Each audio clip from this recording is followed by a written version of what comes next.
In this video, we'll go through a short example project of measuring a signal with the DS212 oscilloscope and saving the data. We'll be using a cell phone to generate the signal in this walkthrough. If you want to use a computer instead, please refer to the MATLAB function generator document. I built a super simple capacitive low-pass filter on the breadboard, and we'll measure and capture its output waveform. Let's first connect the cell phone. Then turn the scope on.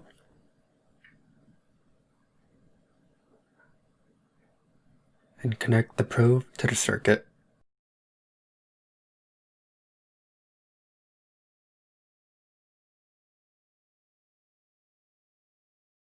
Set your phone's media volume to max and the frequency to 100 Hz to start. Press the play button. We can already see a running waveform, but it doesn't look quite right yet. Let's first change the time division.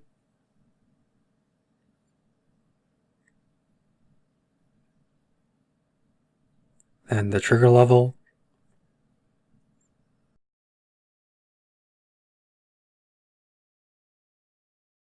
And lastly, the voltage division. Once we have a nice looking waveform, we can move on to the measurements page. Here, you can tell the scope to measure a certain variable from the chosen channel and display the results. The first tab is already set to measure the frequency from channel A, so we'll move down to the second tab, enter the submenu, and set it to measure peak-to-peak voltage from channel A. The top two measurements are shown at the bottom of the screen.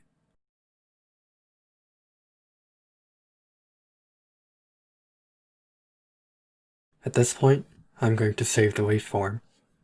Enter the File Manage submenu, and you can save the measured waveform to any of the shown data types. For now, we'll save the waveform as a BMP and also a CSV file. The BMP file will save an image of the waveform you see, and the CSV file will save a data table containing the numerical voltage values the scope measures at a given instance in time.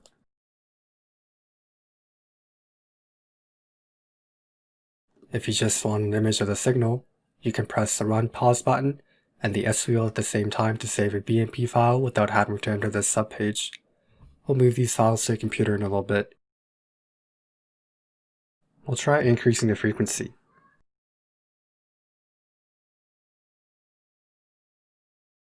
We can see that the measured waveform is attenuated, as we'd expect from a low-pass filter that rejects high-frequency signals. Here, we're measuring about 1.3 volts peak to peak. And back at 100 Hz where we started, we measured over 2 volts peak to peak. At 1000 Hz, the amplitude is significantly lower than where we started. We're measuring just under 1 volt peak to peak now. So let's save this too.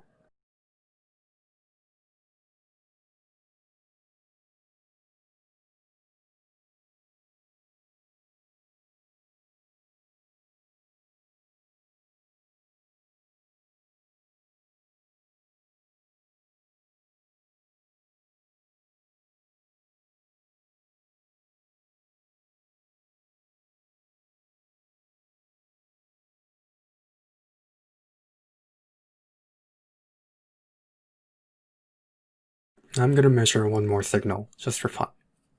This time, I'm going to play something that's not just a sine wave from my phone, and try to read the audio signal using the oscilloscope. In my case, I'm going to use a piano app on my phone.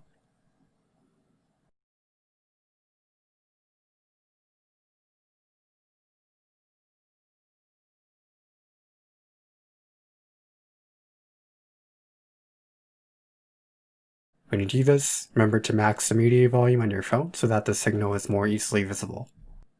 If I play a note, I can see that the audio signal corresponding to that note is showing up on the scope. I'm going to try to play chopsticks now because that's the only thing I can play. And what you see on the scope here is a signal that would have normally been delivered to my earbuds. So that's just something for fun that you can try as well, now you have these tools at home.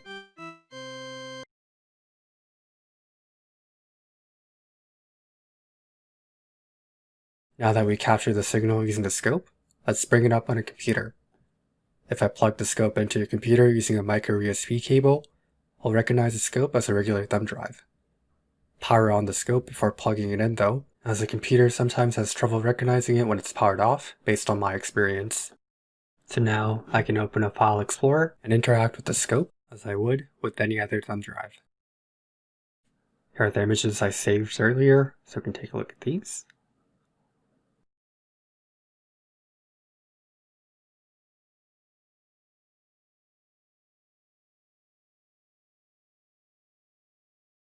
And I can import the CSV file into programs like MATLAB or Excel to do any sort of data processing I need to, or just plot them if I wanted to.